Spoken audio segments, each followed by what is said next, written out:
छत्रपति शिवाजी महाराज के बारे में कुछ अनसुलझी कहानियाँ। भारत के वीर योद्धाओं की जब बात होगी तो उनमें एक छत्रपति शिवाजी महाराज का नाम अवश्य होगा। सन 19 फरवरी 1630 के दिन उनका जन्म पुणे के शिवनेरी दुर्ग में हुआ। उनका असली नाम शिवाजी भोसले था। उन्होंने ही मराठा साम्राज्य की स्थापना की।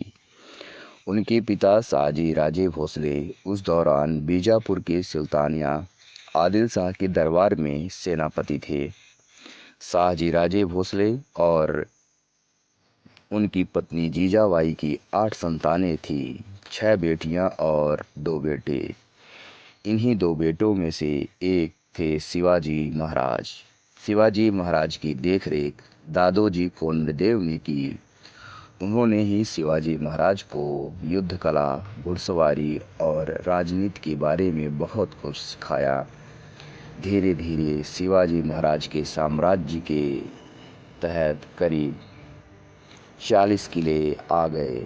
शिवाजी की बढ़ती ताकत देखकर बीजापुर के सुल्तान आदिल शाह ने अफजल खान के जरिए शिवाजी को मारने की योजना बनाई, लेकिन अफजल असफल रहे। फिर आदिल शाह ने मुगल शासक औरंगजेब से शिवाजी को मारने की योजना बनाई। 3 साल चले लंबे युद्ध के बाद शिवाजी महाराज की जीत हुई। मुगल शासक औरंगजेब और शिवाजी महाराज के बीच सालों तक युद्ध चला। इस बीच शिवाजी ने कई किले गंवाए, लेकिन एक बार फिर अपने सभी किले जीते।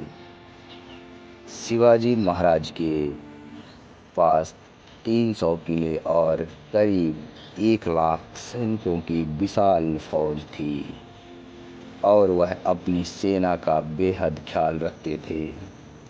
सिर्फ 50 साल की उम्र में उन्होंने ही मराठा साम्राज्य के बाहर भी अपने राज्य की स्थापना की, लेकिन कुछ दिनों बाद ही 3 अप्रैल सन 1680 में उनका निधन हो गया।